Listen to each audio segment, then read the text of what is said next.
عزیز بچوں، السلام علیکم۔ آج ہم لوگ 15واں سبق پڑھیں گے، اردو بھی 10ویں جماعت کا، اور سبق کا عنوان ہے جیسا کہ آپ دیکھ رہے ہیں، نئی روشنی۔ اور نئی روشنی، ایک روشنی تو آسمان کی طرف سے سورج سے نکلتی ہے، ایک روشنی قدرت نے ہمیں دے رکھی ہے، اور قدرت نے، پروردگار نے، اللہ نے ہمیں بہت ساری نعمتوں سے نوازا ہے، اور اتنی ساری نعمتیں اللہ نے دی ہیں جن کا ہم شمار بھی نہیں کر سکتے، گن بھی نہیں سکتے۔ اگر صبح سے شام تک اللہ کے سامنے سجدہ دیں اور جھکے رہیں، پھر بھی اللہ کا شکر ادا نہیں ہوگا۔ اتنے سارے احسانات ہیں، ان میں ساری نعمتیں، پیر سے لے کر سر تک اتنی ساری نعمتیں دی ہیں، ان میں سے ایک نعمت ہے آنکھ کی روشنی۔ بہت سارے بچے، بہت سارے لوگوں کو دیکھا ہوگا آپ نے، جن کی پیدائشی طور پر آنکھ کی روشنی نہیں ہوتی، انہیں نہیں پتہ رنگ کیسا ہوتا ہے، کالا کیسا ہوتا ہے، سفید کیسا ہوتا ہے، انہیں نہیں پتہ، دنیا کی تمام رنگینیوں سے بیچارے بے خبر ہوتے ہیں۔ تو آئیے اسی پر مبنی یہ سبق ہے، اور بہت ہی خوبصورت سبق ہے یہ، دیکھیں اس کو ہم پڑھتے ہیں آج۔ نئی روشنی۔ اسکول کے کھانے کا وقفہ یعنی انٹرول، کچھ طلبہ کھانا لے کر باہر پیڑ کے نیچے جا بیٹھے تھے، کچھ اپنی کلاس میں بیٹھے باتیں کر رہے تھے۔ سبھی حیرت میں تھے کہ روز کی طرح درجہ میں شور نہیں تھا۔ اسلم اور جاوید کی بات چیت صاف سنائی دے رہی تھی۔ اسلم: ماسٹر صاحب کہہ رہے تھے کہ کل سے ہماری کلاس میں ایک ایسا لڑکا پڑھنے آئے گا جو نابینا ہے، یعنی بلائنڈ ہے، اسے آج ہی داخلہ ملا ہے۔ اسلم اور جاوید آپس میں بات چیت کر رہے ہیں، جاوید کہتا ہے حیرت سے، میری سمجھ میں نہیں آ رہا کہ وہ پڑھے گا کیسے۔ وقفہ ختم ہونے کی گھنٹی، انٹرول ختم ہوتا ہے، گھنٹی بجتی ہے۔ اسلم: ماسٹر صاحب آتے ہی ہوں گے، انہی سے پوچھ لیں گے۔ ماسٹر صاحب کلاس میں داخل ہوتے ہیں، سبھی طلبہ ان کے احترام میں کھڑے ہو جاتے ہیں، جیسے کہ دستور ہے، ٹیچر آنے کے بعد تعظیم میں ان کے احترام میں کھڑے ہوتے ہیں۔ اسلم اور جاوید سوال کرتے ہیں۔ سوال کیا کرتے ہیں؟ دیکھیے، سوال کرتے ہیں۔ اسلم و جاوید ایک ساتھ کھڑے ہوتے ہیں دونوں، اور یہ سوال کرتے ہیں، دیکھیے ایک ساتھ: ماسٹر صاحب، معلوم ہوا ہے کہ ایک ایسے لڑکے کو ہماری کلاس میں داخلہ ملا ہے جو دیکھ نہیں سکتا، پھر وہ پڑھے گا کیسے؟ ماسٹر صاحب، تم لوگوں نے ٹھیک سنا ہے، محمود کل سے تمہاری کلاس میں آئے گا اور تمہارے ساتھ ہی پڑھے گا۔ تم سب اتنے حیران ہو کر میری طرف کیوں دیکھ رہے ہو؟ محمود بالکل تم جیسا ہی ہے، بس وہ دیکھ نہیں سکتا۔ جانتے ہو، وہ گزشتہ سال اپنی کلاس میں اول تھا۔ جو نئے بچے کا داخلہ ہو رہا ہے جو نابینا ہے، اس کا نام محمود ہے، اور ماسٹر صاحب نے بتایا کہ حیرانی کی کوئی بات نہیں ہے، پچھلے سال وہ اپنی جماعت میں اول آیا تھا، فرسٹ آیا تھا۔ اسلم نے سوال کیا: ماسٹر صاحب، جب محمود کو دکھائی نہیں دیتا تو وہ پڑھتا کس طرح ہے؟ ماسٹر صاحب: محمود اور اس جیسے بچے ایک خاص تحریر کے ذریعے پڑھتے ہیں، اسے بریل کہتے ہیں۔ ایک خاص طریقہ ہوتا ہے بلائنڈ کو پڑھنے کا، نابینا کو، اس کو ہم بریل سسٹم کہتے ہیں، بریل، یہ ہوتا ہے بریل سسٹم۔ جاوید: لیکن ماسٹر صاحب، آنکھوں کے بغیر تحریر کیوں کر پڑھی جا سکتی ہے؟ جب آنکھ نہیں ہے تو دیکھ کر پڑھیں گے کیسے؟ ماسٹر صاحب نے سمجھایا، ایک خاص آلے سے موٹے کاغذ پر حروف کو ابھارا جاتا ہے، جیسے ہمارے پاس ڈرائنگ شیٹ ہوتی ہے، ایسی شیٹوں پر ایک خاص نوکیلی چیز سے ابھارا جاتا ہے، جنہیں تھوڑی ترتیب کے بعد انگلی سے چھو کر پڑھ سکتے ہیں۔ بریل میں 6 نقطے ہوتے ہیں جن کو کئی طرح سے ملا کر حروف ابھارے جاتے ہیں۔ دنیا کی کوئی بھی زبان اس تحریر میں لکھی اور پڑھی جا سکتی ہے۔ آج اسی کی مدد سے اس طرح کے بچے اعلیٰ تعلیم حاصل کر رہے ہیں۔ زاہدہ: یہ تحریر کس نے ایجاد کی؟ ماسٹر صاحب: اس کی ایجاد کرنے والے فرانس کے لوئی بریل تھے۔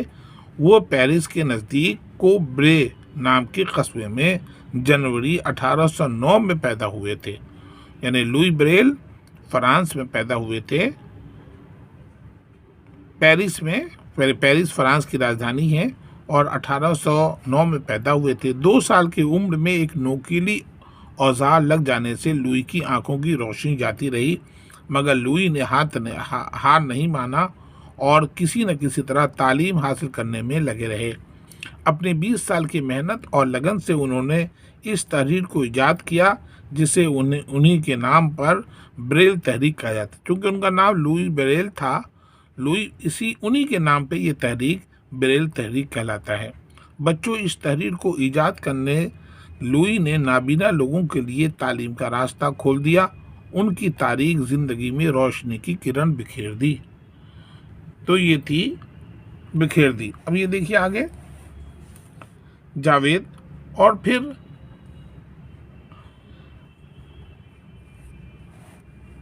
وہ ایک کلاس سے دوسری کلاس میں کیسے جائے گا؟ ماسٹر صاحب، محمود بہت محنتی طالب علم ہے، ویسے تو اپنا ہوم ورک کسی سے لکھوا کر بھی دکھا سکتا ہے، مگر وہ دوسروں کا سہارا لینا پسند نہیں کرتا۔ وہ آج کل بڑی لگن سے ٹائپ سیکھنے میں لگا ہوا ہے،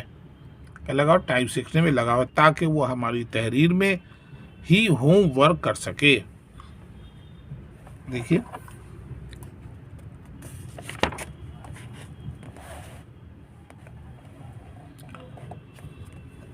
امتحان دے سکے۔ رہی آنے جانے کی بات، تو ایک بار تم لوگ اس سے کلاسوں اور لائبریری وغیرہ کے راستے کو بتا دو گے تو پھر اپنی سفید چھڑی کی مدد سے خود ہی راستہ ڈھونڈ لے گا۔ زاہدہ، سفید چھڑی ہی کیوں؟ ماسٹر صاحب، سفید چھڑی نابینا لوگوں کی پہچان ہے۔ اس چھڑی کو دیکھ کر لوگ انہیں راستہ دے دیتے ہیں اور ضرورت ہونے پر انہیں ان کی منزل تک پہنچا دیتے ہیں۔ اسلم، کیا محمود اپنی روزی خود کما سکے گا؟ ماسٹر صاحب، محمود اور جیسے دوسرے بچے ہماری ہی طرح تعلیم حاصل کر کے اپنی روزی خود کماتے ہیں۔ وہ کارخانوں میں بڑی مہارت سے مشینوں پر کام کرتے ہیں۔ اس کے علاوہ استاد، وکیل، اخبار نویس، ایڈیٹر، موسیقار، میوزیشین وغیرہ بن جاتے ہیں۔ آج کل ایسے کئی لوگ اعلیٰ عہدوں پر کام کر رہے ہیں۔ وہ سماج کے لیے مفید بن سکتے ہیں۔ آج وہ سماج پر کوئی بوجھ نہیں ہے۔ یہ ضرورت ہے کہ ہم انہیں اپنے سے الگ نہ سمجھیں، ان کے ساتھ سچے دوست جیسا برتاؤ کریں۔ مجھے یقین ہے کہ کلاس کے سبھی طلباء پڑھنے لکھنے میں محمود کی بھرپور مدد کریں گے۔ جاوید، کیا تم اور کچھ پوچھنا چاہتے ہو؟ یعنی گورنمنٹ نے نابینا جو ہینڈی کیپڈ ہیں ان کے لیے سیٹ ریزرو کر رکھی ہر ڈپارٹمنٹ میں 1% کی۔ تو لیکچرر، پروفیسر، ہر ڈپارٹمنٹ میں اسکولوں میں نابینا ٹیچر ہوتے ہیں۔ جاوید، ماسٹر صاحب، میں یہ جاننا چاہتا ہوں کہ کیا ایسے سبھی بچے محمود کی طرح ہمارے جیسے اسکول میں پڑھتے ہیں؟ ماسٹر صاحب، نہیں جاوید، ایسا نہیں ہے۔ ان کے اسکول الگ ہوتے ہیں جہاں ان کے رہنے کا بھی انتظام ہوتا ہے۔ ہمارے ملک میں تقریباً 250 ایسے اسکول ہیں۔ ان اسکولوں میں پڑھنے لکھنے اور کھیل کود کے ساتھ ساتھ انہیں روزگار کے لیے مفید کام بھی سکھائے جاتے ہیں۔ یہ بہت سے کھیلوں میں حصہ لے سکتے ہیں، جیسے کبڈی، رساکشی، تیراکی، دوڑ وغیرہ۔ تاش اور شطرنج بھی ان کے پسندیدہ کھیل ہیں۔ کھیلوں کے علاوہ وہ یہ اسکاؤٹنگ، موسیقی اور سیاحی سے بھی دلچسپی رکھتے ہیں۔ تو یہ ان کا شوق اور کھیل ہے ان کا۔ دیکھیے اکرم، ماسٹر صاحب، کیا یہ لوگ کرکٹ کھیلتے ہیں؟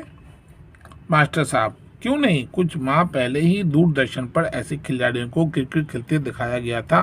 ان کے لیے خاص قسم کی گیند بنائی جاتی ہے جس سے آواز نکلتی ہے۔ آواز سن کر ہی کھلاڑی اپنے بلے سے گیند کو مارتے اور پکڑتے ہیں۔ پرکاش، ان کے لیے اور کیا کیا خاص چیزیں بنائی گئی ہیں؟ سوال جواب دیکھیے۔ ماسٹر صاحب، ان کے لیے انگریزی اور ہندی کا ایسا کمپیوٹر تیار کیا گیا ہے جو بولتا ہے، یعنی جس حرف کے بٹن کو دبائیں گے تو کمپیوٹر اسی حروف کو ادا کرے گا، پھر وہ سن کر جو بھی ٹائپ کریں گے وہ سب کچھ خاص پرنٹ کے ذریعے بریل تحریر میں فوراً ان کے سامنے آ جاتا ہے۔ موہن، ارے واہ، یہ تو بہت مزیدار بات ہوئی۔ ماسٹر صاحب، یہی نہیں، ان لوگوں کی انگلیوں کے پور، کان بہت زیادہ حساس ہوتے ہیں، اس کے لیے یہ چیزوں کو چھو کر محسوس کر لیتے ہیں اور سن کر وہ اپنا نصاب یاد کر لیتے ہیں۔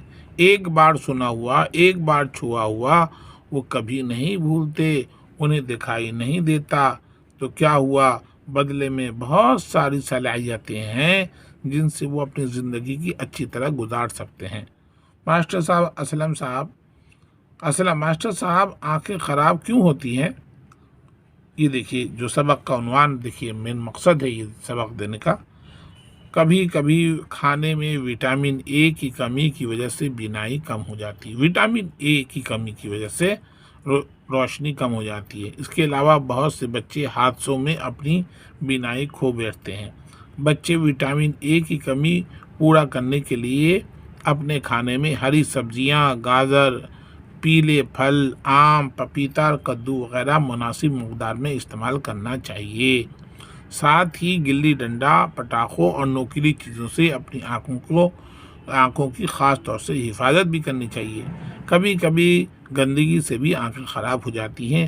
آنکھوں کو ہمیشہ صاف پانی سے دھوتے رہنا چاہیے۔ صاف تولیے یا رومال سے آنکھیں پوچھنی چاہیے۔ کم روشنی میں نہیں پڑھنا چاہیے اور آنکھوں کی ورزش بھی کرتے رہنا چاہیے۔ ان سب باتوں کا خیال رکھنے سے ہماری آنکھیں محفوظ رہیں گی۔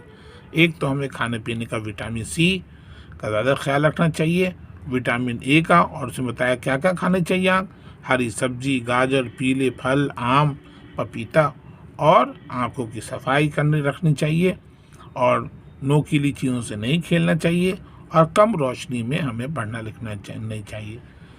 دیکھیے اس طرح سے یہ سبق ہمارا مکمل ہوا، اور اس کے اندر یہ